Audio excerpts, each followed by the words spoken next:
Hey, I'm Davis Ham with Loud Light. The 13th week of session was chaotic as ever, as legislators were in conference committees negotiating differences and even inserting brand new ideas into old bills. Legislators endured marathon sessions before adjourning to go on break at 2 a.m. early Saturday. Here's what happened.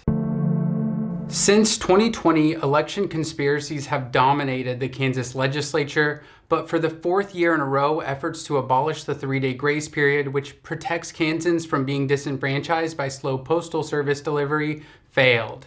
After passing the House, the bill failed to reach 21 votes in the Senate and was sent back to committee, effectively killing the proposal. Two other conspiracy-related election bills did pass both chambers and are headed to the governor's desk.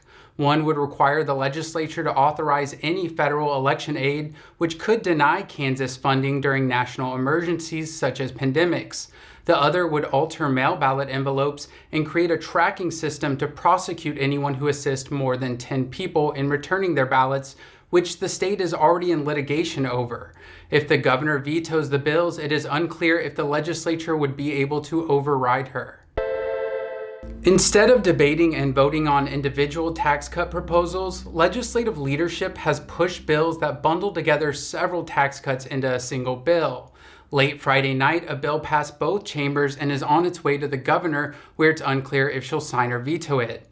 The package that passed includes abolishing income tax on Social Security, abolishing the food tax in July instead of waiting until January, and raising the amount of property exempt from the state property tax. The controversy around the bill is in how it overhauls the state income tax system to go from 3 to 2 brackets, lowers the top tax rate, and quadruples the income tax exemption. While the bill would offer tax cuts to everyone, it would offer the most relief to wealthier Kansans instead of targeting relief towards Kansans who are raising children. The tax cut bundle would cost the state roughly $500 million per year, which is projected to create a deficit within 5 years.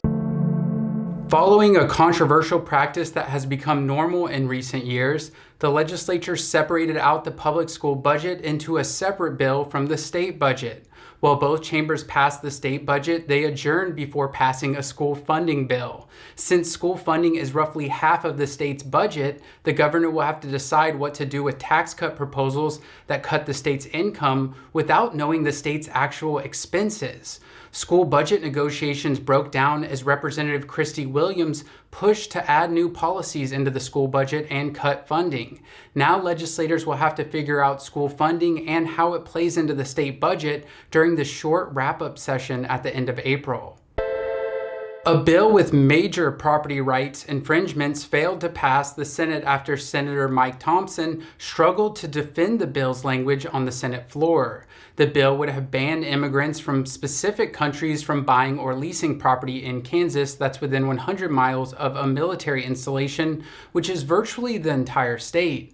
The bill would have forced some immigrants in Kansas who own stores and restaurants to sell their property or have it seized by eminent domain, and would have given Attorney General Chris Kobach significant powers to investigate any immigrant in Kansas. After passing with a supermajority in the House, the bill was killed by bipartisan opposition in the Senate.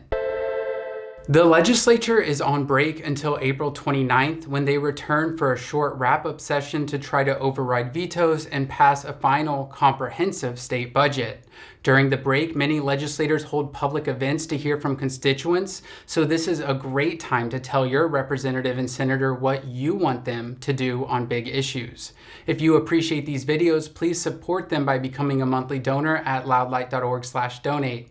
Stay tuned, stay engaged, and until next time, thank you so much, Kansas.